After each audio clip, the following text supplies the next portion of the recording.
ଦିନେ ହସ୍ତିନାପୁର ରାଜପ୍ରସାଦର ନୀରବ ମହଲାରେ ଅଭିମନ୍ୟୁଙ୍କ ପତ୍ନୀ ଉତ୍ତରା ନମ୍ରତାର ସହିତ ଝାଡ଼ୁ ଦେଉଥିଲେ।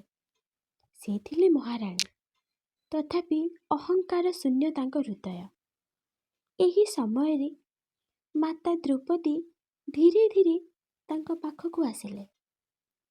ସ୍ନେହରେ ଉତ୍ତରାଙ୍କ କପାଳକୁ ସ୍ପର୍ଶ କରି କହିଲେ, ଝିଅ ଉତ୍ତରା, ଜୀବନରେ ଯେତେବେଳେ ଭୟଙ୍କର ବିପଦ ଆସିବ, କେବେ ବି ନିଜ ସମ୍ପର୍କୀୟ, ରାଜା କିମ୍ବା ଶକ୍ତିଶାଳୀ ଲୋକଙ୍କ ପାଖରେ ଶରଣ ନେବନି।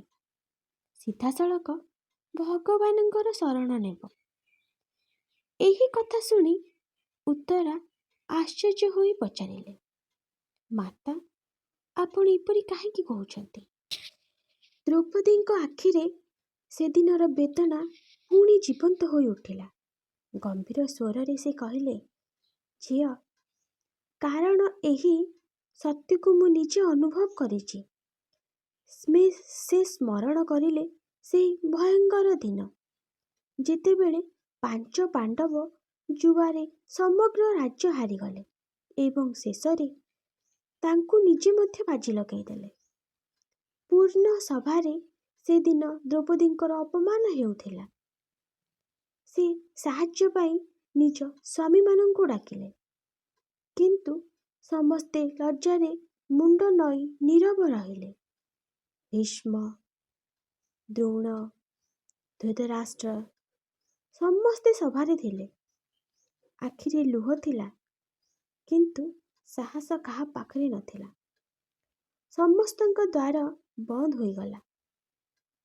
ତାପରେ ସେ ପୂର୍ଣ୍ଣ ହତାଶାରେ 2 ହାତ ଉପରକୁ ଉଠାଇ କହିଲେ, ହେ କୃଷ୍ଣ, ମୋର ଆପଣ ବ୍ୟତୀତ ଆଉ କେହି ନାହାନ୍ତି। ଏବଂ ସେହି ମୁହୂର୍ତ୍ତରେ ଭଗବାନ କୃଷ୍ଣ ଆବିର୍ଭୂତ ହେଲେ। ଅସୀମ ବସ୍ତ୍ରରେ ଦ୍ରୌପଦୀଙ୍କ ମର୍ଯ୍ୟାଦା ରକ୍ଷା କଲେ। ସେହି ସମୟରେ ଦ୍ୱାରିକାରେ ଭଗବାନ କୃଷ୍ଣ ଗଭୀର ଚିନ୍ତାରେ ଥିଲେ। ରୁକ୍ମିଣୀ ପଚାରିଲେ, ପ୍ରଭୁ, ଆପଣ ଏତେ ବ୍ୟଥିତ କାହିଁକି?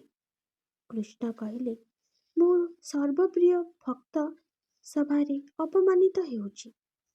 ରୁକ୍ମିଣୀ କହିଲେ, ତେବେ ତୁମେ ତୁରନ୍ତ ଯାଉନ କାହିଁକି ପ୍ରଭୁ? କୃଷ୍ଣ ମନ୍ଦ ହସ ଦେଇ କହିଲେ, ସେ ଯେତେବେଳେ ମୋତେ ଡାକିବ ମୁଁ ସେହି ମୁହୂର୍ତ୍ତରେ ପହଞ୍ଚିଯିବି। ଏବଂ ସେ ସ୍ମରଣ କଲେ ରାଜସୂୟ ଯଜ୍ଞ ସମୟରେ ଦ୍ରୌପଦୀ କିପରି ନିଜ ଶାଢ଼ୀର କାନି ଚିରି ତାଙ୍କ ଆଙ୍ଗୁଠିରେ ବାନ୍ଧିଥିଲେ। ଆଜି ସେହି ଋଣ ପରିଶୋଧର ସମୟ। ଯେତେବେଳେ ଦ୍ରୌପଦୀ କୃଷ୍ଣଙ୍କ ନାମ ନେଲେ, ଭଗବାନ କୃଷ୍ଣ ତୁରନ୍ତ ଦୌଡ଼ି ଆସିଲେ। ତେଣୁ ମନୁଷ୍ୟ ଉପରେ ନୁହଁ, ଭଗବାନଙ୍କ ଉପରେ ଭରସା ରଖ।